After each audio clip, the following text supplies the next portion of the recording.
নমস্কার, the news counter .এ আপনাদের আরো একবার স্বাগত।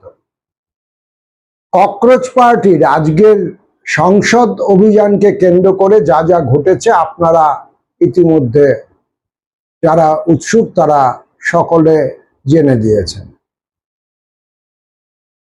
আপনারা এটাও জেনে গিয়েছেন সংসদ ভবন দোরগোড়ায় যখন ছাত্রছাত্রীরা তাদের মিছিল নিয়ে পৌঁছে গেছিল, তখন ভারতবর্ষের পরাক্রমশালী প্রধানমন্ত্রী নরেন্দ্র মোদী সংসদ ভবনের পিছনের গেট দিয়ে বেরিয়ে গিয়েছেন। এখন গোটা পরিস্থিতিতে একটা কথা স্বাভাবিকভাবেই পরিষ্কার, মোদী শাহর কনফিডেন্সের ভিত কেঁপে গিয়েছে। অনেকে তুলনা করছেন আন্না হাজরের যে আন্দোলন হয়েছিল সেই আন্দোলনের সঙ্গে এই আন্দোলনের, কিন্তু আমার যেটা মনে হয়েছে যে গণভিত্তি এবং সম্পৃক্ত গণভিত্তি, যেখানে বড় মিডিয়ার কোনো ব্যাকআপ নেই, আরএসএস এর মতো কোনো সংগঠিত নেটওয়ার্কের প্রণোদনা নেই, সেখানে দাঁড়িয়ে ছাত্রছাত্রীরা যে আন্দোলন সংগঠিত করেছে এবং সেটাকে ধীরে ধীরে 18 দিন থেকে 19 দিন থেকে 20 দিনের মাথায় যেভাবে প্রেসার মাউন্ট করিয়েছে, তাতে এটা পরিষ্কার মোদী এবং অমিত শাহর জমানা চ্যালেঞ্জের মুখে পড়ছে।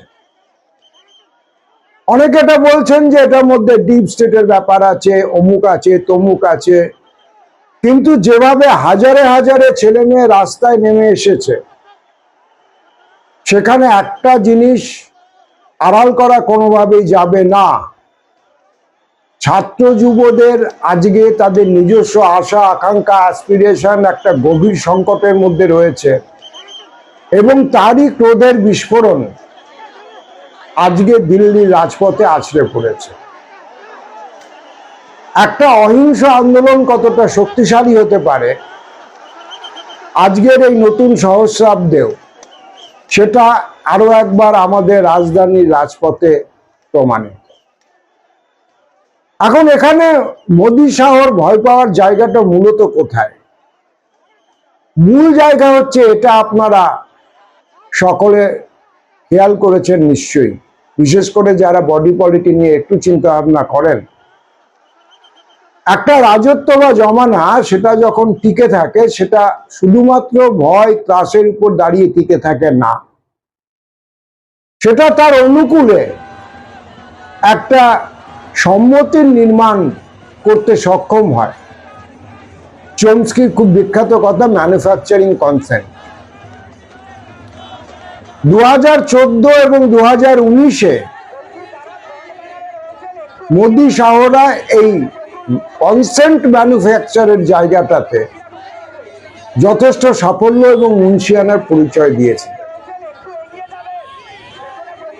কিন্তু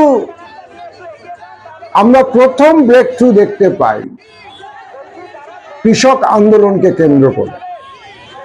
750 কৃষক তার প্রাণের বিনিময়ে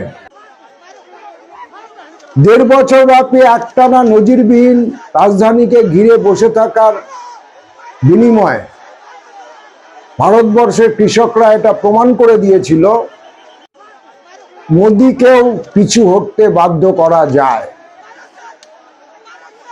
ফল আউটে যেটা আমরা দেখেছিলাম 2024-এর যখন লোকসভা নির্বাচন হয়েছে, বহু ঢক্কানিনা সত্ত্বেও 300 পার, ইসবার 400 পার ইত্যাদি ইত্যাদির পরেও ভারতীয় জনতা পার্টি সিঙ্গেল মেজরিটি পেতে ব্যর্থ হয়েছে, 250-র ঘরও পেরোতে পারেন।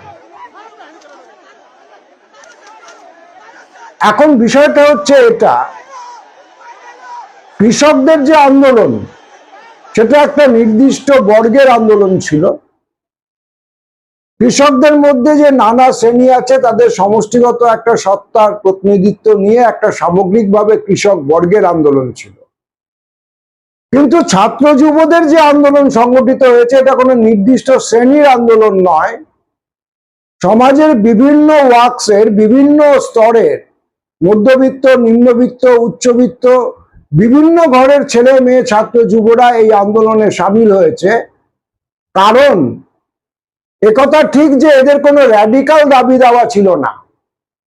এরা দেশের সামগ্রিক যে জমিদারি ব্যবস্থার অবশেষ এখনো থেকে গেছে, সামন্ততান্ত্রিক আমাদের কৃষি কাঠামোর যে পিছুটান, সেটাকে উপড়ে ফেলতে হবে, এরকম কোনো দাবি করেনি। এরা কর্পোরেট লুট টোটালি বন্ধ করে দিতে হবে, এরকম কোনো দাবি করেনি। কিন্তু তা হলেও ছাত্র যুবদের এই আন্দোলনের দাবি দেওয়ার গুরুত্বটা কোথায়? আমি গতকালের এপিসোডে একটা জিনিস বিশদে বিশ্লেষণ করেছিলাম।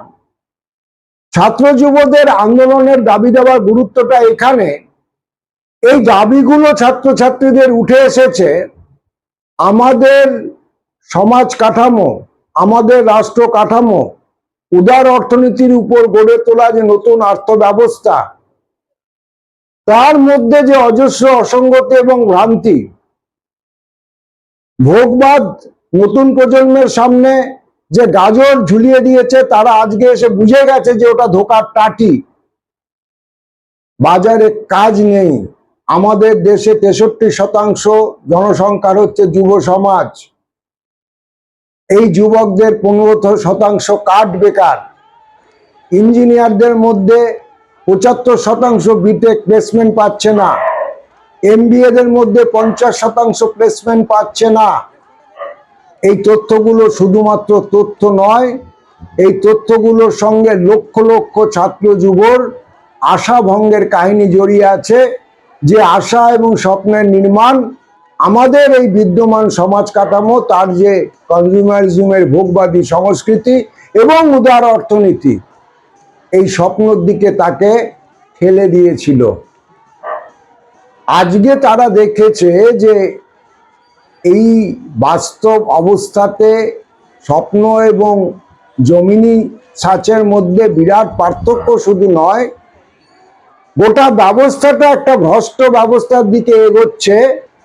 এখানে চাকরি বিক্রি হচ্ছে, এখানে একের পর এক নিটের মতো গুরুত্বপূর্ণ পরীক্ষার প্রশ্নপত্র লিক হচ্ছে। হিন্দি বলে একের পর এক চাকরি পরীক্ষার প্রশ্নপত্র লিক হচ্ছে এবং পরীক্ষা হচ্ছে এবং পরীক্ষা বাতিল হচ্ছে। 84 বার পরীক্ষা, বিভিন্ন ধরনের পরীক্ষা বাতিল হয়েছে আমাদের এই ছাত্র যুব এই প্রজন্ম যে পরীক্ষাগুলোয় বসেছিল। নিট বাতিল হওয়ার পর আত্মঘাতী ছাত্রছাত্রীর সংখ্যা 20, এবং এই প্রত্যেক কটা আত্মহনন কার্যত হত্যা, যে হত্যার দায়ভার আমাদের এই মুহূর্তে যারা রাষ্ট্র ব্যবস্থা পরিচালন রয়েছেন পুরোপুরি তাদের উপরে। সুতরাং এইটা এমন একটা ইস্যুতে ছাত্র যুবরা আন্দোলনে নেমেছে, যেটা কোনো র্যাডিক্যাল আন্দোলনের দাবি দেওয়া না হলেও মর্মবস্তুর দিক থেকে সেটা আমাদের এই বিদ্যমান যে ভ্রষ্ট ব্যবস্থা, সেটাকে আনমাস্ক করে দিয়েছে, তার মুখোশ টেনে খুলে দিয়েছে। এবং আজকের ছাত্র যুবর এবং যৌবনের যে হতাশা, তারই ক্রুদ্ধ বহিঃপ্রকাশ আজকে দিল্লির রাজপথে আসছে করেছে। 60 এবং 70-এর দশকে ছাত্র যুবরা যখন অন্য মডেলের সমাজকে মুক্ত করার স্বপ্ন দেখেছিল, সেখানে ছাত্র যুবরা শ্রমিকদের কাছে গিয়েছিল, শ্রমিকদের বস্তিতে থেকেছিল, তাদের কাছে রাজনীতি নিয়ে গিয়েছিল। ছাত্র যুবরা সে সময় কৃষকদের কাছে গেছিল তাদের মুক্তির কথা বলবার জন্য, তাদেরকে ভিন্নতর রাজনীতির চেতনা দেওয়ার জন্য। আর আজকে নতুন সহস্রাব্দে দেখুন, যখন ছাত্রছাত্রীরা রাজপথে, কৃষকরা তাদের ঝান্ডা নিয়ে ছাত্রছাত্রীদের আন্দোলনের পাশে এসে দাঁড়াচ্ছে। কোন কৃষকরা? যারা কিছুদিন আগেও দিল্লির সীমান্ত অবরোধ করে বসেছিল। আজকে রাকেশ টিকায়েত, আপনারা নাম জানেন, ভারতীয় কিষাণ ইউনিয়নের পরিচিত মুখ, তিনি তাদের সঙ্গী সাথে কৃষকদের নিয়ে সংহতি জানাতে গিয়েছিলেন যন্তর মন্তরে এই আরশোলাদের নতুন প্রজন্মের আন্দোলনে। আজকে শ্রমিকরা তারা ছাত্র যুবদের এই সংসদ অভিযানে কিন্তু সামিল হয়েছে। সুতরাং একটা নতুন নিপীড়িত বর্গের রামধনু ঐক্য, যে ঐক্যের মধ্যে নিপীড়িত শ্রমিকরা রয়েছে, আপনারা জানেন কিছুদিন আগে শ্রম কোড লাগু হয়েছে, যে শ্রম কোড কার্যত শ্রমিকদের দীর্ঘদিনের অর্জিত অধিকারগুলো একের পর এক ছিনিয়ে নিচ্ছে। কৃষকরা তারা এমএসপির যে প্রতিশ্রুতি পেয়েছিল ফসলের ন্যূনতম দাম, এখনো সেটা কেবলমাত্র প্রতিশ্রুতি থেকে গেছে। আর ছাত্র যুবদের কথা আমি বললাম, এই বিভিন্নভাবে নিপীড়িত যে মানুষ, তারা তাদের নিজস্ব লড়াই রাজপথে পতাকা তুলেছে। এবং ভয় এবং সন্ত্রাস, একটা আধিপত্যবাদী কাঠামো যখন রাজত্ব করে, সে মানুষকে সন্ত্রস্ত করে রাখতে ভালোবাসে। তার নাগরিক অস্তিত্বতার সংকট, আজকে এসআইআর, পরশুদিন সিএ, তারপরের দিন এনআরসি, সংখ্যালঘু মানুষের উপর বিভিন্ন ধরনের সংকট এবং হামলা, শ্রমজীবী মানুষের উপর আক্রমণ, কৃষকদের সামনে শিওরে সর্বনাশ। মার্কিনীদের সঙ্গে চুক্তি হয়েছে, এগ্রিকালচারাল প্রোডাক্টস, অ্যাগ্রো প্রোডাক্টস আমাদের দেশে ঢুকবে, সস্তার পণ্যের ধাক্কায় আমাদের দেশীয় পণ্য কতটা টিকতে পারবে কৃষিক্ষেত্রেও, সে ব্যাপারে বড় জিজ্ঞাসা চিহ্ন। তো এই একদিকে অর্থনৈতিক সন্ত্রাস, অন্যদিকে সাংস্কৃতিক আগ্রাসন, বেদ ব্রাহ্মণ রাজা ছাড়া আর কিছু নয় ভবে পূজা করিবার, মনুবাদ এবং ব্রাহ্মণ্যবাদকে নতুন করে ফিরে আনা, সাংস্কৃতিক ক্ষেত্রে একটা অদ্ভুত অন্ধকার। শাসকরা এগুলো তৈরি করে, নির্মাণ করে, কারণ তারা চায় মানুষ আতঙ্কে বোবা হয়ে থাকুক, মানুষ ভয় পাক। কারণ যখন শাসক বুঝতে পারে যে তার জোড়াতালি দেওয়া সম্মতির নির্মাণ সেটা টিকছে না, বর্ষার শতচিহ্ন কাঁথার মতো সেটা জীর্ণ হয়ে গেল, সুতরাং তার সামনে তখন এই সন্ত্রাস এবং ভয়, প্রত্যক্ষ এবং পরোক্ষ, এছাড়া অন্য কোনো হাতিয়ার পড়ে থাকে না।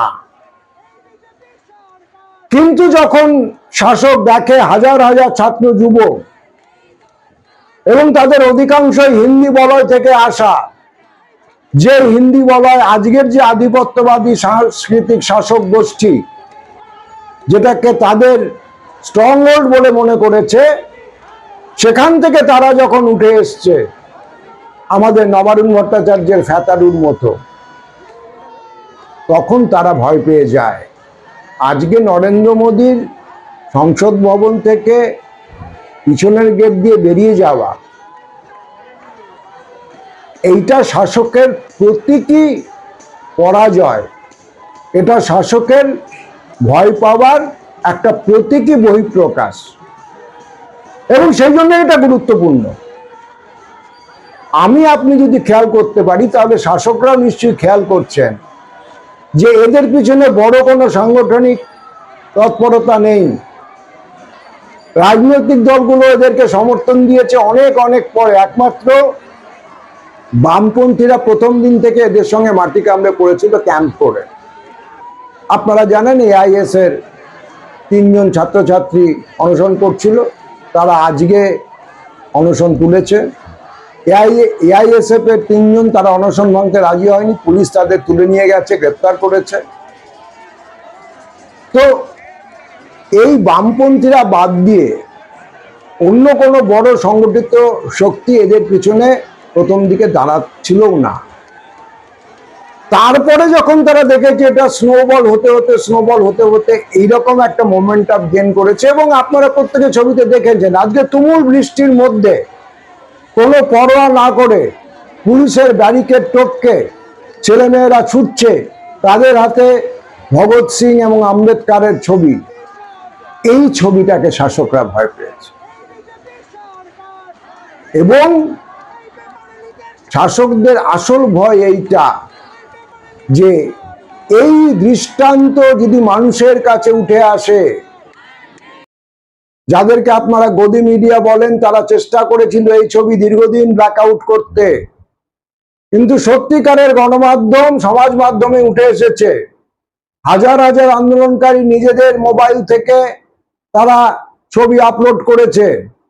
গোটা এলাকা ঘিরে পুলিশ জামাল লাগিয়েছে। স্কুটারে চেপে আন্দোলনকারীরা জ্যামিংয়ের এলাকার বাইরে গিয়ে ছবি ইন্টারনেটে ছড়িয়ে দিয়েছে এবং মানুষ উঠে দাঁড়াতে শুরু করেছে। নাগপুর আরএসএস এর হেডকোয়ার্টার, আজকে বিশাল মিছিল বেরিয়েছে এবং এই মিছিলে কেউ কোনো চেনা মুখ খুঁজে পাচ্ছে না। শাসকদের দ্বিতীয় ভয়ের জায়গা যেটা, যে যারা বিরোধী, যাদেরকে আমরা চিনি তাদেরকে আমরা বলে দিতে পারি ও লোকটা রাষ্ট্রদ্রোহী, একে এলগার পরিষদ, একে এনআইএ দিয়ে দাও, ও আকৃতি চৌধুরী উগ্রপন্থী, গেছিল নয়ডা শ্রমিকদের পক্ষে দাঁড়িয়ে নাটক করতে, ওকে জেলে পুরে দাও। কিন্তু যখন অজস্র চেনা মুখ হাজারে হাজারে রাস্তায় নেমে আসে, তখন শাসকের সব হিসেব গুলিয়ে যায়। আজকে যাদবপুরে আপনারা দেখবেন যে মিছিল চলছে, মিছিলে লাল পতাকা সামনের দিকে, কিন্তু আসলে সত্যি সত্যি আজকে যাদবপুরের মিছিল 8B থেকে গোলপার্ক পর্যন্ত সেই মিছিল গণমিছিলে পরিণত হয়েছে। সংগঠকদের যা সংগঠিত বাহিনী ছিল তার থেকে 50 গুণ বেশি মানুষ এদের সঙ্গে হেঁটেছে। সুতরাং মোদি শাহর শাসনের ভিত কাঁপতে শুরু করেছে, এ ব্যাপারে আর কোনো সন্দেহ নেই। এবং সামনে গুরুত্বপূর্ণ একের পর এক বিধানসভার নির্বাচন আছে। উত্তরপ্রদেশ যার মধ্যে সব থেকে বেশি গুরুত্বপূর্ণ, তারপরে পঞ্চনদীর তীর পাঞ্জাবের নির্বাচন রয়েছে এবং তারপরে 29-এর লোকসভা নির্বাচন। সুতরাং এইরকম একটা প্রতিকূল হাওয়ার মুখে দাঁড়িয়ে মোদি শাহ সংকট থেকে পরিত্রাণের জন্য কোন রাস্তা খুঁজে নেন, সেটা দেখার জন্য আপনাদের সঙ্গে আমরাও অপেক্ষায় থাকলাম। TheNewsCounter.s এখন এই পর্যন্ত। আপনারা আপনাদের মতামত আমাদের কমেন্ট বক্স খোলা থাকে, সেখানে জানাতে পারেন। দেখা হবে পরবর্তী এপিসোডে। চেষ্টা করুন ভালো থাকবার।